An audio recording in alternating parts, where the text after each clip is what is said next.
नमस्कार दोस्तों, अगर अभी तक आपने चैनल को सब्सक्राइब नहीं किया हो तो सब्सक्राइब कीजिए और बेल आइकन को जरूर दबाएं ताकि अपडेट पाएं सबसे पहले।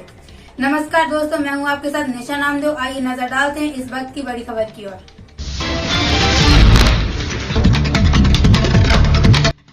NCC group commandant brigadier Sanjay Ghosh ने 8 दिवसीय एनसीसी कैंप का निरीक्षण किया। उनके आगमन पर एनसीसी कैडेट्स ने गार्ड ऑफ ऑनर दिया। तत्पश्चात camp commandant colonel Arvind Rana, adm officer lieutenant colonel Yash Chhabbar के साथ कैंप कार्यालय, कुकिंग एरिया, कैडेट्स का लिविंग एरिया का जायजा लिया। कैंप के दौरान एनसीसी कैडेट्स को दिया जा रहा प्रशिक्षण, राइफल खोलना, जोड़ना, ड्रिल इत्यादि का अवलोकन किया। इसके उपरांत एनसीसी कैडेट्स को संबोधित किया गया।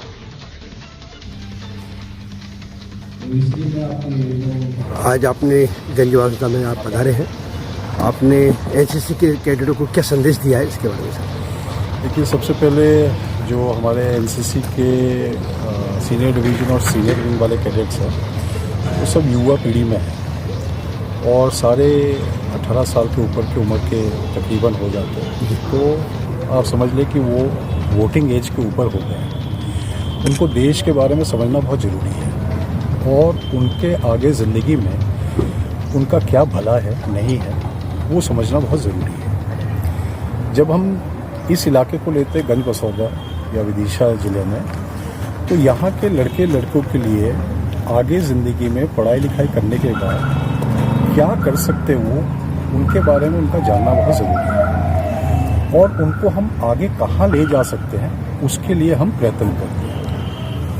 इसको कहते हुए आजकल आपको पता ही है, देश में सबसे पहला मेरा संदेश था ये जो नशा मुक्ति पे अभियान हम चला रहे हैं। ये नशा सेवन से हमारी युवा पीढ़ी काफ़ी ख़राब हो रही है और मुख्यमंत्री जी इस पे कई बार इस पे बता चुके हैं। तो वही हमने बताया कि ये जितने भी आपके यहाँ के लड़के हैं जो अग्निवीर के लिए आगे जाना चाहते हैं या किसी भी काम के लिए जाना चाहते हैं, लड़कियाँ भी नशे से दूर रहें कि काफ़ी सारे लोग उसमें रिजेक्ट हो जाते क्योंकि उन्होंने कभी ना कभी ज़िंदगी में कोई नशा किया। इसके अलावा मेरा संदेश है कि आप अपने आप को सीमित मत रखिए कि आप सिर्फ फौज में ही जाना चाहते हैं। ज़िंदगी में और भी कई तरह के काम हैं जिसमें कि खास करके लड़कियां वो, और ये भी अंदरूनी इलाके के लड़कियां, इनको पता नहीं लग पाता।